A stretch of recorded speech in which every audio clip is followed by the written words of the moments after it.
Bonjour, Josias Serge Lakiche. Nous sommes aujourd'hui le 19 mai de l'année 2022. Donc là, je suis à mes séances habituelles de réflexion, de consignation de mes réflexions, après avoir épluché, partiellement celui du discernement, être l'homme ou le reflet de notre patronymique. Donc aujourd'hui, j'aimerais un peu, en attendant que l'inspiration me vienne, le souffle, pour enregistrer mes pensées sur la notion de activons la délivrance. J'aimerais réfléchir un peu sur une notion qui a trottiné ma tête ces jours-ci, qui est la notion de l'autorité spirituelle, l'autorité de l'esprit, ou l'autorité de la sphère spirituelle ou des esprits. Il faut dire que hier, chaque fois que je prends à cœur comme ça de m'enregistrer, j'ai des problèmes, je ne sais pas, qui arrivent comme ça de façon imprévue. J'ai reçu hier une visite inopinée qui m'a vraiment mis mal à l'aise. Jusqu'à présent, je suis encore dans les séquelles de cette visite-là. Donc j'essaierai un peu de rester plus ou moins sur l'essentiel de ma pensée pour ne pas me heurter à ce malaise psychique auquel j'ai dû subir hier par cette visite-là. Et donc aujourd'hui, le sujet de ma réflexion, c'est l'autorité spirituelle, l'autorité et pouvoir spirituel. Définition du dictionnaire. Attention, dans le management, à ne pas confondre autorité et pouvoir. En fait, ça c'est une partie que j'ai retenue en dehors de l'explication. Dans le management, à ne pas confondre autorité et pouvoir. Le pouvoir est matériel, ça c'est selon aussi la définition du dictionnaire, et l'autorité est personnelle. Donc la différence entre l'autorité et le pouvoir. L'autorité est personnelle. Le pouvoir est matériel, donc les possibilités que nous avons pour agir en tant que... Mais l'autorité est... Non, ça va venir dans l'explication. Petit 1. 3 types d'autorité. La domination à caractère rationnel. La domination à caractère traditionnel. Je suppose que le caractère rationnel de cette domination certainement le domaine de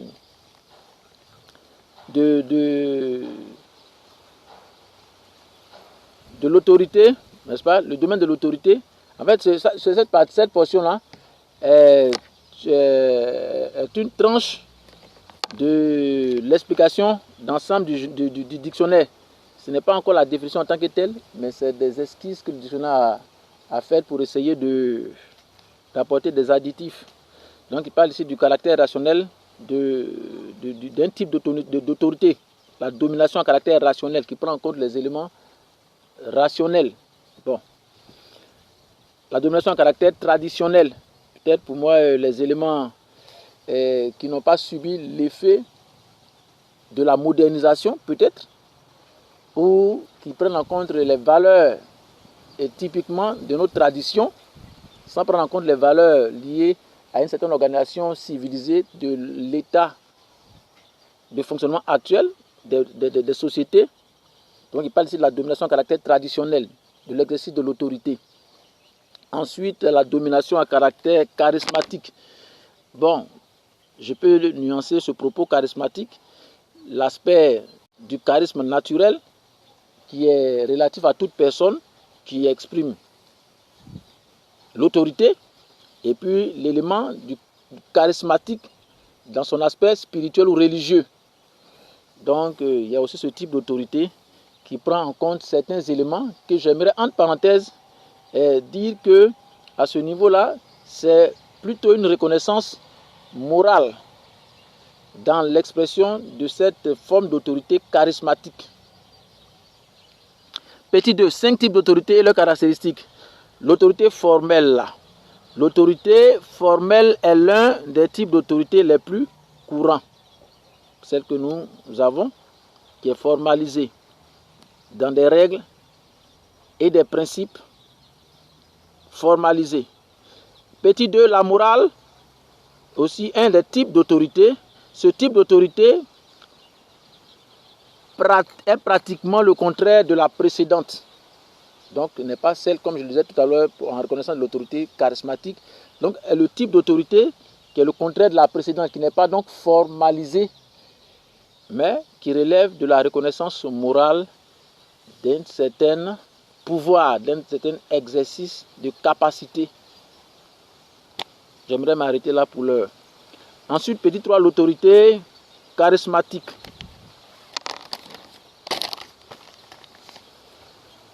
Petit 4, l'autorité coercitive. Petit 5, l'autorité démocratique. Pour aller essentiellement à mon objectif, qui est de ressortir l'aspect spirituel, donc l'essence de l'autorité, j'aimerais dans mon propos être toujours pris au premier degré de ma pensée par rapport à mon objectif. Le premier degré pour moi est l'essence même de tous les thèmes que je me propose de m'enregistrer. L'essence, l'origine ou l'origine, la génétique même en elle-même de la thématique. Donc la notion d'autorité, comme c'est le sujet en question. Parce qu'aujourd'hui, les questions formelles et civilisationnelles prennent d'autres aspects qui souvent vont au-delà de nos capacités à saisir quand nous ne sommes pas des professionnels ou des experts. Et là, moi, je vais ici dans l'essence pour ressortir des éléments universels de la notion de l'autorité qui prennent en compte toutes les civilisations. J'aimerais revenir sur l'autorité de coercition. C'est ça, c'est ce que j'ai écrit. De coercition. Le dictionnaire dit que, en petit 1, en droit, le pouvoir officiel de contraindre quelqu'un à faire quelque chose ou à ne pas le faire du tout. Donc l'autorité de coercition ici, c'est cette capacité, n'est-ce pas, en droit aussi, en droit, de contraindre quelqu'un à faire ou à ne pas faire. Donc cette capacité à influencer, à exercer un certain pouvoir, une certaine force pour dissuader quelqu'un ou l'obliger à faire une chose bonne. Parce qu'on parle de droit ici, donc une chose bonne. Donc cette capacité, et ça, je vais retenir ça, ce qui va m'aider comme le point d'appui du sujet de mon thème, de l'objectif que je vais atteindre en termes d'autorité spirituelle. Donc la capacité, selon la notion du droit, à agir et contraindre quelqu'un, n'est-ce pas? Contraindre quelqu'un à faire quelque chose ou à ne pas. Les moyens d'action, les capacités d'agir et de faire, de contraindre quelqu'un à faire la bonne chose. Et donc, comme je disais tout à l'heure d'entrée, dans l'introduction, que l'objectif pour moi ici, c'est l'essence donc de l'autorité de l'esprit, l'autorité spirituelle. Et retenez donc le point, parmi toutes les autres définitions du dictionnaire, de l'autorité de coercition, qui donc peut permettre à une personne de pouvoir, en plus de pouvoir, mais une personne d'autorité, à contraindre les éléments de sa société, de son environnement, à faire la bonne chose ou à ne pas faire la mauvaise chose. Donc l'autorité spirituelle. Par extension, action exercée contre quelqu'un pour le forcer à agir d'une certaine façon. Par extension, vous parlez de l'autorité de coercition. Donc ça c'est entre guillemets l'action exercée contre quelqu'un. Ici on parle contre quelqu'un, ça c'est l'extension, pour le forcer à agir. Donc d'une certaine possibilité qu'on a dans l'autorité de contraindre quelqu'un à agir contre quelqu'un pour le forcer à agir d'une certaine façon. Droit, pouvoir officiel de contraindre quelqu'un à faire quelque chose. On a, oui, à faire quelque chose, à le faire d'une certaine façon ou à ne pas le faire du tout. Bon, j'ai déjà dit ça. J'aimerais à partir de cette définition faire la parallèle avec l'autorité charismatique. Donc, définition du pouvoir. Ça, c'était la définition de l'autorité. Définition du pouvoir. Étymologie. Le latin, c'est du latin possum. Possum avec UM, est intrinsèquement un verbe composé. Potis et somme. Donc, potissom. Possum, potissom. Entre guillemets, qui signifie je suis le maître de. Selon l'essence, l'étymologie latine, le sens du pouvoir signifie je suis maître de. Pouvoir, potissom signifie je suis maître de. C'est pour ça que je veux parler de l'autorité spirituelle. Entre d'autres thèmes, j'ai la maestria de. La maîtrise de, maître de. À partir de la notion de l'autorité de l'esprit. Maître de. De fait, à part l'infinitif pos, P-O-2-S, pour potisses, le verbe est presque régulier sur la base potsum. Pot, c'est pas posthume, mais c'est potsum, P-O-T-S-U-M. Voire possum, pot, potes. Chez nous, c'est qu'on dit potes, en relation avec une expression ici, qui est dans notre jargon, qu'on dit potes. C'est-à-dire ton ami proche ou ce qui tu comptes, donc en relation avec pouvoir. Donc l'amitié, le pouvoir qui prend en compte, ça c'est une définition que je mets chez nous, dans notre jargon, on dit potes, ton ami, ton partenaire. Ici ça veut dire maître de. Potes, donc dans l'évolution de l'expression, potes, potisses, le verbe est presque, oui, j'ai déjà dit ça, potes, possimus, potestis, possunt, pour le présent. Voir potero, poteris, poterite, poterimus, potiritis, pour le futur, le passé présent, potens étant régulier. Sur cette base, les langues romanes ont régularisé l'infinitif PO2S en poter. Finalement, on va revenir à la notion de pot qui donne le pot, la notion pot, pouvoir, contenu, contenant.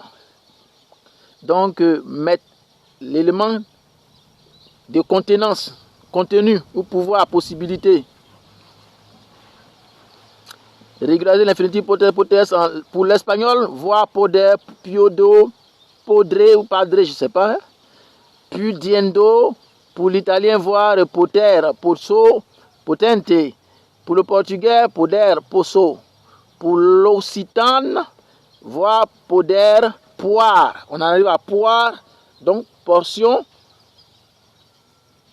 la part de possibilité, poire, power. Ce n'est pas loin de l'anglais qui dit power. Pour le français très ancien, potere. Poter, ou bien je ne sais pas comment on dit, c'est poter. Poter.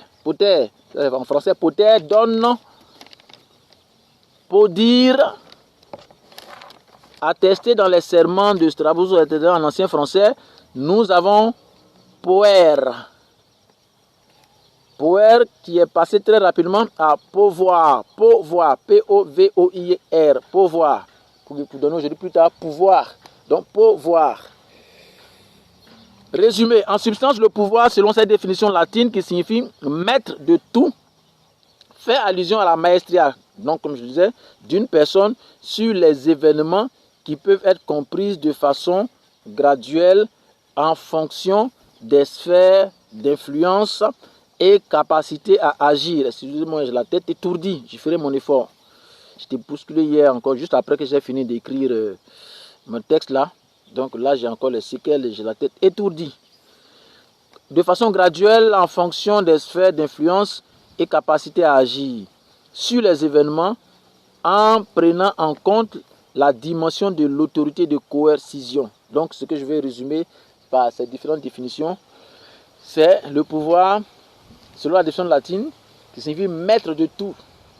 Donc, maître, c'est faire allusion à la maîtrise d'une personne sur les événements, selon la portion, poder, selon la portion, selon les possibilités qu'il a, selon les sphères, en fonction de l'étendue des sphères dans lesquelles il exerce ses possibilités, sa maestria. Petit 2, définition hébreu, force souveraine, capacité à exprimer sa domination, ou la capacité à exprimer, bon ça c'est ce que j'ai dit, force souveraine, domination, entre guillemets, en parenthèse j'ai mis, capacité à exprimer la souveraineté, par conséquent à retrouver l'essence humaine, restaurer le souverain, c'est-à-dire Dieu. Puisque la définition hébreu aussi dit, la force souveraine, le pouvoir, c'est la force, signifie force souveraine. Donc la capacité à exercer, à exprimer une certaine souveraineté sur les événements, sur les situations qui entrent dans notre sphère de capacité ou de compétence, d'expression de notre possibilité, de notre portion, je ne sais pas, j'oublie un peu, mais de notre maestria, notre champ d'action, notre sphère d'influence. Donc ici, c'est la capacité que nous avons d'exercer la souveraineté.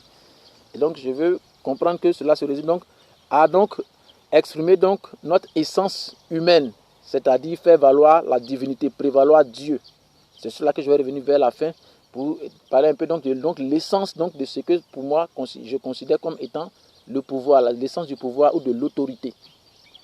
Si l'autorité fait allusion et le pouvoir fait allusion au matériel, donc les moyens d'agir et d'action, et que l'autorité est plutôt liée à la personne, donc pour moi, la nécessité de remonter donc à l'essence de ces éléments en amont et en aval pour donc déterminer la notion, la perception de l'autorité, donc des moyens d'exprimer donc la souveraineté sur les événements dans notre champ, dans notre sphère de maestria, dans le champ d'action de nos capacités, de nos possibilités, des moyens dont nous disposons pour exprimer notre maîtrise, que nous sommes maîtres, que nous avons la maîtrise ou que nous pouvons.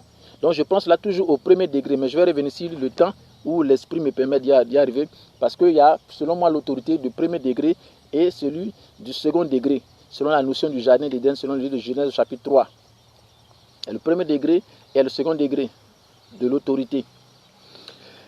Autorité, définition du dictionnaire, étymologie, emprunté au latin auctoritas, pouvoir ou droit de commander, d'obliger quelqu'un à quelque chose. Dérouler ou le rouleau, une autorité bien située, une autorité bien située, bien faisante pour tous, ne doit pas être ni arbitraire, ni despotique, ni étroite. Elle doit respecter la liberté et la responsabilité de l'autre, sa participation, ses droits essentiels. Celui qui l'exerce doit servir et non se servir. Bon, ça c'est la définition latine. Petit 2, absolument. Administration, gouvernement, considéré principalement dans ses rapports avec les citoyens. Donc ici, l'autorité fait allusion avec la légalisation, la légalité de ses actions, c'est-à-dire des actions posées en termes de loi, de réglementation sociale, donc de reconnaissance sociale, et qui nous permet d'agir en fonction de façon légale. Ce qui fait, selon cette définition, autorité. Donc moyen d'agir de façon légale. Le petit point 3 dit crédit. C'est pour ça que je dis je veux être toujours pris au premier degré. La légalité d'une action en fonction de l'état, de l'essence, de la notion, du pouvoir, de la capacité à agir. Pourquoi ou pas j'ai ou j'ai pas de réussite ou de succès dans le domaine d'expression de ma maestria.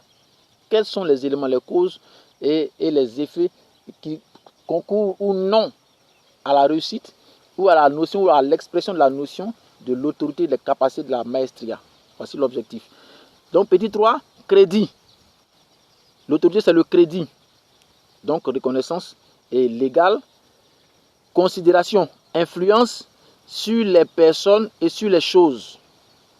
Influence sur les personnes et sur les choses. Capacité d'expliquer et de convaincre. Ça aussi, je vais retenir en termes donc, de notion d'autorité. Donc, la capacité d'expliquer, surtout la notion de convaincre, qui donne donc du crédit.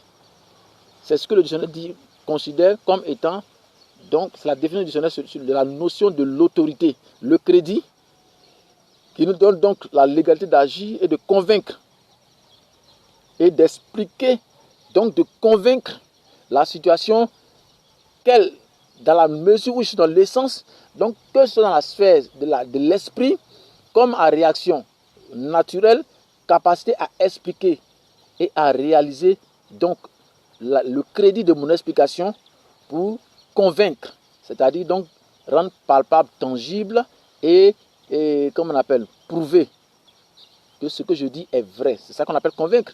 Convaincre, c'est la tangibilité de la capacité à expliquer les choses pour la rendre perceptible, palpable et tangible.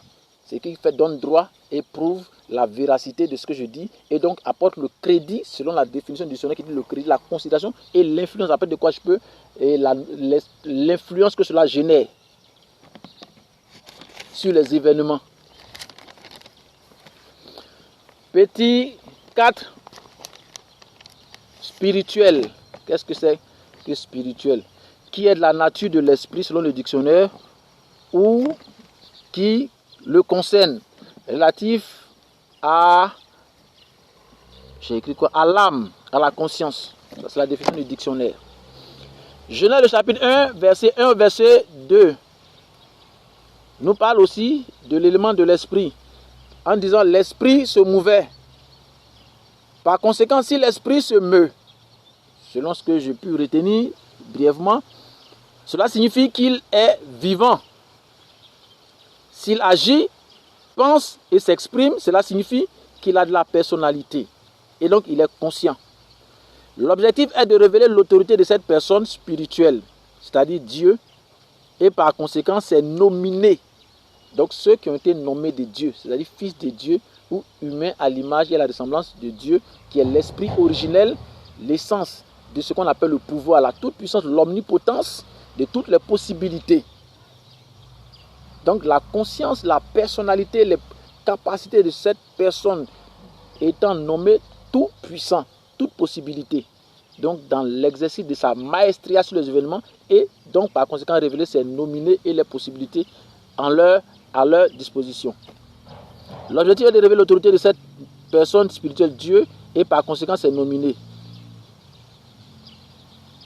Dans la mesure où l'être humain est pensant relatif à l'esprit et qu'il est défini en conséquence,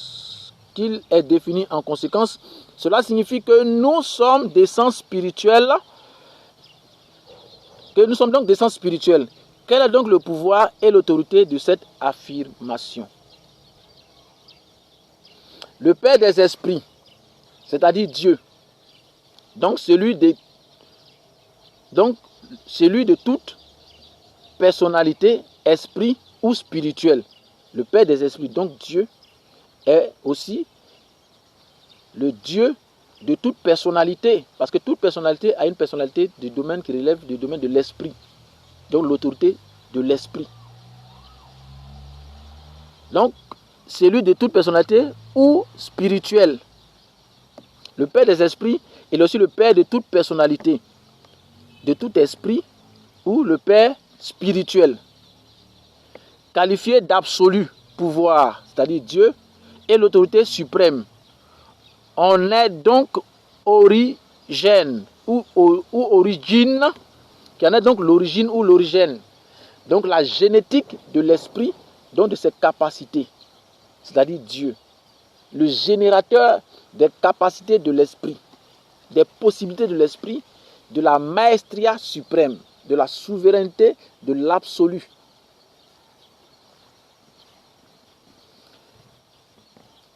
L'autorité suprême, il en est donc l'origine ou l'origine de la nature atomique divine, ADN, ce que j'appelle ainsi nature atomique de Dieu, qui est l'ensemble des informations qui constituent notre génétique, notre générateur, notre génération, nos gènes et notre essence, notre esprit. Donc j'appelle ça ADN. L'esprit étant relatif à la divinité, qui est l'ensemble des informations qui le constituent, qui font le genre, la qualité spécifique, c'est ça non? Spécificité, oui, sa spécificité, droit et pouvoir et autorité, c'est-à-dire crédit, considération, voire influence selon la définition du dictionnaire. Les informations qui font qu'il le crédite ou qui l'accrédite, qui font sa spécificité, l'ensemble des informations qui le constituent, qui font son genre, sa qualité spirituelle, morale ou spirituelle d'abord dans un premier temps. Et donc, voilà la considération de cela pris en compte qui fait son influence. Donc, dans l'essence, c'est-à-dire Dieu. Toujours, je reviens toujours à l'essence, au premier degré de la notion dont je parle, de la notion de l'autorité de l'esprit. Dieu est un ensemble donc de valeurs qui fondent la force, la vie, la richesse, le crédit, l'influence. On ne va pas revenir sur les thèmes de Dieu, on a déjà traité dans déjà les autres éléments d'enregistrement. Donc je continue dans mes réflexions. La force, la vie, la richesse, le crédit, l'influence. Tout ça c'est Dieu. L'ordre et l'équilibre. Et l'équilibre l'exprime par la parole, sa personne qui réglemente et ordonne toutes choses. Et non le contraire, qui s'appelle la rébellion à l'autorité suprême. Ce qui signifie que l'autorité tire toute sa force, sa pureté dans le principe qu'il est de sainteté et sainteté de la vie ou sphère planétaire dont nous sommes les ramifiants. Ce qui sous-entend que toute autorité exercée en dehors de ce qui assainit et sanctifie l'esprit minuscule et majuscule n'en est pas ou est une autorité de seconde zone, c'est-à-dire déchue de son essence originelle, discréditée, donc n'ayant plus le crédit de la valeur ADN,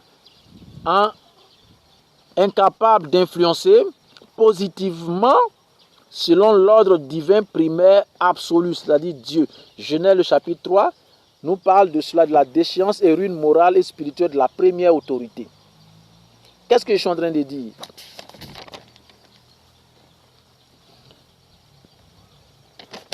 Si l'autorité en elle-même prend en compte la valeur essentielle des informations que nous constituent dans notre essence, dans notre création, parce que nous avons été soufflés. Adam a reçu le souffle, la première autorité de la terre, le premier être humain créé à l'image et à la ressemblance de celui de la personne de toutes les possibilités, des possibilités de celui qui s'appelle l'absolu, du pouvoir absolu, de l'autorité absolue. Et il reçoit donc un investissement de capacité, d'information qui l'ordonne, l'autorise à régir et à réguler toute la sphère dans laquelle il est et à l'influencer au point où il commence à nommer la création et tout ce qui existe, et sa parole fait autorité pour moduler et modeler, instruire et cultiver la terre pour lui donner donc la civilisation et les civilités divines. Donc il régule, il fait la loi, il fait l'organisation qui donc régit toute l'humanité et qui en fonction au fur et à mesure commence à faire donc un ensemble de personnes qui vivent dans une réglementation qui permet à chacun de se borner ou d'avoir une bonne des limites ou des possibilités à agir ou à ne pas agir en fonction donc de ces liens, de ces ligaments, de ces lois. Or, si c'est l'essence donc de cet investissement des possibilités, du pouvoir, de notre portion, qui exprime notre maestria, comme il a dit à Adam, tu es le maître de tout, domine, assujettit, cultive la terre.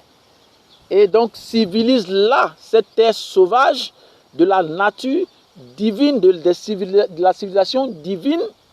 Donc cette maîtrise qu'il a, qui est le pouvoir, l'autorité d'exercer et d'agir en fonction de toutes ces possibilités, si elle est d'essence divine, alors que Dieu dont nous parlons exprime son autorité, ses possibilités par la réglementation qu'on appelle la loi. La loi qui fait force, et nous le savons, tout le monde le dit, c'est défini que force est à la loi. Et quand nous ne reconnaissons pas que force est à la loi, alors nous nous soumettons ou subissons la loi de la force. Mais dans tous les domaines de force, c'est que l'élément qui ressort est toujours la loi. Que ce soit la loi de la force ou force est la loi, dans tous les cas, nous revenons toujours sur une loi qui fait force. Et donc l'origine de la force ou des possibilités du pouvoir est donc cette loi originelle qui nous a ligamentés, nous a liés à la source de toutes les possibilités, c'est-à-dire Dieu, et qui, en fonction de l'influence qu'il est en nous, nous permet de refléter, de réfléchir à nouveau sa personne en fonction de réalité, des possibilités que nous sommes, que nous avons en termes d'abord de pouvoir, donc d'éléments de la matière, du matériel qui sont à notre disposition, comme ce fut le cas quand Élisée rencontre cette femme qui a des problèmes de possibilités, mais lui qui n'a pas d'argent, mais qui a des moyens, elle lui dit, on va m'emmener parce que j'ai des dettes que je ne peux pas payer. Il lui dit, qu'est-ce que tu as? Et donc ce qu'elle a, lui, en fonction de ses possibilités, il lui permet d'avoir un flux, une abondance d'huile, à partir de quoi elle va payer donc ses dettes. Donc ces possibilités en termes de possibilités matérielles et en termes de capacité relative à sa personne, donc d'autorité, lui permet d'agir en tant que pour faire valoir les éléments à sa disposition. Donc les pots qu'elle lui envoie, lui, il rend donc, il extériorise, donc il exprime son autorité à agir, donc ses capacités à agir, à expliquer, à convaincre, donc, et à accréditer cette femme qui était endettée par l'exercice donc de la force de sa personne sur la base d'un lien, d'une loi qui l'ordonne, qui l'autorise et qui lui permet d'agir depuis la sphère dans laquelle il se tient par le ligament de l'esprit et de son corps matériel sur la terre qui a fait corps à partir de l'atome, l'idée, la pensée, le lien, la loi, les principes qui l'ordonnent à agir sur les événements matériels pour les rendre conformes à l'expression de son explication qui donc produisent la conviction, la réalité et l'influence qui lui donne la maîtrise du problème de la dame et une réponse qui solutionne son besoin. Et là donc il exprime sa maestria, son pouvoir. Si donc ce pouvoir est à l'essence divine, qui est Dieu? Dieu c'est la loi. L'ensemble des règles qui définissent l'autorité. La reconnaissance de cette autorité qui l'accrédite, qui donne du crédit et lui permet en fonction d'agir et de s'exprimer en prenant en compte tout l'ensemble des ligaments, des liens de la loi de la société qui est régulé en fonction pour exercer en toute liberté ses possibilités. Pour influencer donc le reste de la société par rapport à ces éléments reconnus, reconnaissables et acceptables. Donc Dieu, c'est lui l'essence de l'autorité et l'essence du pouvoir. Parce qu'il dit l'or et l'argent sont à moi. Et à celui donc en qui il s'est investi, qui détient donc ces éléments, qui confirme dans l'idée et dans la réalité la notion de la position qu'il est. C'est pour cela qu'en termes d'autorité, la définition nous dit bien que elle prend en compte un certain nombre d'éléments, administration, gouvernement, principalement dans ses rapports avec ses citoyens, etc. Donc tout un ensemble d'éléments qui confirment la réalité, donc la matérialité de la position ou du droit de cette personne à agir dans une certaine sphère. C'est reconnu et comme on appelle, appartient à une certaine catégorie de personnes en fonction des sphères, des niveaux et des responsabilités. Pour savoir quelles sont les possibilités que j'ai ou quelles les possibilités que je n'ai pas. Donc, sinon le pouvoir et l'autorité s'exercent en fonction de la loi, donc des principes, des règles, qui prennent en compte des valeurs mentales, psychologiques, de la connaissance de la personne d'essence, c'est-à-dire Dieu, qui est un ensemble de valeurs basées sur la sainteté et la sainteté.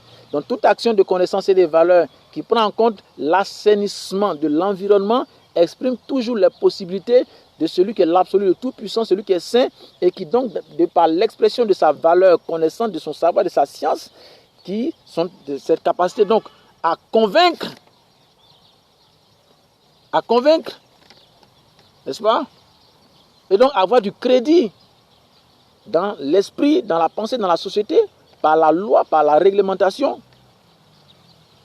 C'est cette capacité, et donc divine, qui est fonde la valeur de l'autorité, qui fonde toute la puissance et la force de l'autorité dans la vie et en proportion de la mesure de connaissance qu'on appelle la foi. Parce que la foi, la réalité pour moi, la foi, selon ce que Dieu me permet de comprendre, la foi c'est la mesure de la connaissance que nous avons de Dieu, qui est une connaissance tangible. Donc la proportion que nous avons permet d'évaluer notre foi. Ce n'est pas la croyance qui est une acceptation sans connaissance. Mais c'est basé sur plutôt les éléments que nous savons, que nous pouvons démontrer. C'est pour ça qu'on dit, ah, cette personne a la foi, parce qu'elle peut démontrer ce qu'elle dit. Donc elle a la connaissance, pas qu'elle accepte par croyance. Parce que la croyance sous-entend le doute. C'est ce qu'on dit croire. Sinon, ce qui est évident, ça ne se croit pas. On y ajoute foi, parce que c'est évident, c'est tangible, et on parle donc d'éléments de foi. On dit j'ai foi parce que. Mais quand on croit, on est obligé d'expliquer, alors que la foi est évidente, parce que j'ai vu. Donc j'y ajoute foi. Mais je crois parce que c'est pourrait qu'on est obligé d'expliquer et accepter ça sous condition. Donc sous-entend le doute. Je vais essayer d'avancer un peu sur mon sujet, voilà le thème. Alors donc, comme je le disais tantôt, à partir du moment où le pouvoir vient de Dieu, que Dieu est saint, toute autorité qui commence, à quel moment nous commençons à ne plus exprimer cette maestria? Je vais essayer d'aller, j'espère pouvoir finir ça rapidement, c'est juste une esquisse en préambule de la notion de l'autorité spirituelle nécessaire pour activer la délivrance. À quel moment est-ce que je constate que je n'ai plus d'autorité ou suffisamment d'autorité, ou que je suis descendu en termes d'autorité en mode seconde zone? Dès l'instant où l'autorité, dans sa valeur souveraine, qui est notre souveraineté sur les événements qui s'opposent à nous, ne prend pas en compte les valeurs originelles, c'est-à-dire Dieu, capacité donc à assainir, ça veut dire donc à exprimer la souveraineté au-dessus de ce qui nous limite, nous contraint à agir d'une certaine manière contre notre bien, le bien de la société dans laquelle nous sommes, que nous régulons par exemple certaines sphères. À partir de ce moment-là, nous entrons dans l'autorité de seconde zone parce que soumis à un vent contraire qui nous a forcés à agir contre les normes, soit morales ou réglementaires. En ce moment de déréglementation de notre fonctionnement, qui devait nous imposer la maestria de la sainteté, de la sainteté, de l'assainissement de notre vie, de notre environnement, c'est-à-dire assujettir l'infection, le mal, dans l'intelligence de l'esprit, de la gestion de l'autorité, de la force au-dessus de l'impureté, de l'infection, de l'impureté, ça prend tout ce qui est corruption, corruptibilité de notre organisme. Dès l'instant que nous sommes faussés à ce niveau, nous descendons d'un cran, d'un niveau en termes de capacité à dominer l'infection, l'impureté. Donc nous nous assujettissons au sujet infect, qui infecte notre pureté, la force, la quintessence de nos possibilités divines, de l'absolu, et nous ne sommes plus absolument forts, mais nous sommes assujettis absolument à celui qui en est le contraire, qui nous impose donc une corruption, donc une soumission en dessous de la force, la nature que nous avions d'être au-dessus de la corruption, de l'impureté, donc de l'illégalité. C'est-à-dire en contraste avec le bien social, de l'assainissement de la société, de notre propre sphère. Et donc nous ouvrons une porte à une irrégularité qui défait notre régularité, notre règle, notre réglementation, notre lien, notre loi, et donc notre force, et nous détache de lui pour nous rattacher à un sujet qui désormais nous impose une loi, mais ou des possibilités qui sont en dessous de toute la pureté, la force de ce que nous devons pouvoir pour lui imposer contrairement à ce que nous sommes, c'est-à-dire des émanations de l'absolu, de l'organisme de sainteté, de sainteté et de toutes les possibilités qui en relèvent.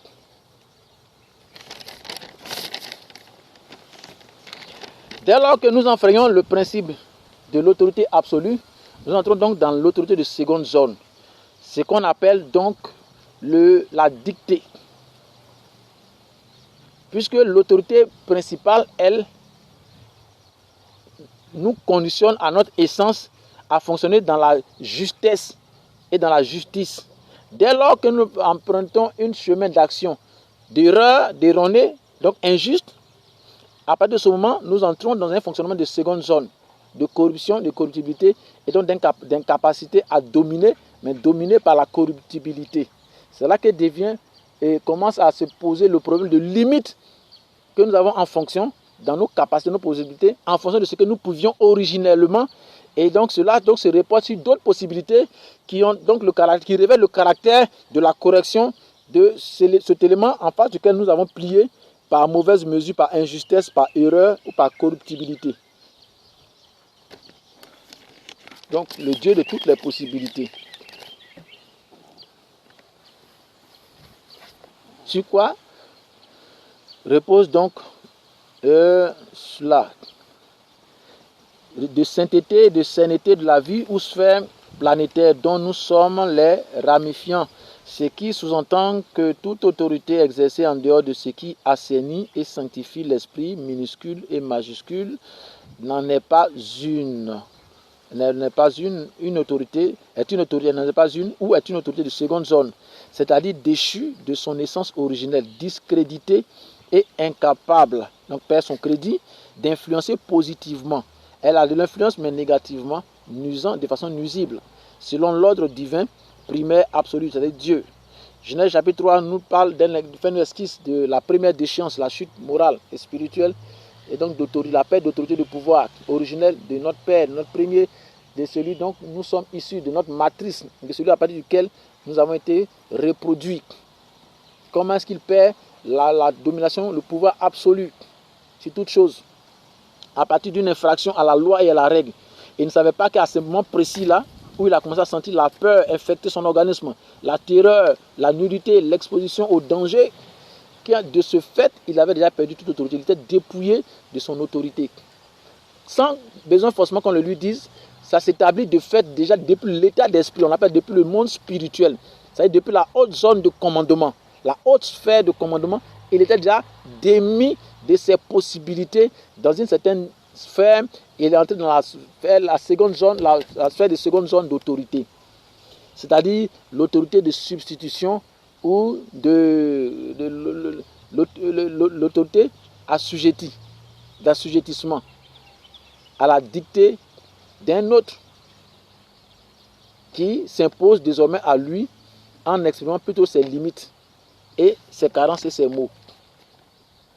Et donc, à partir de ce moment, nous commençons à constater des contradictions en nous parce que la diction originelle qui nous définit en termes de possibilités de capacités essentielles divines n'arrive pas à s'exprimer comme telle parce qu'elle rencontre une autre loi qui s'oppose et la restreint à des limites.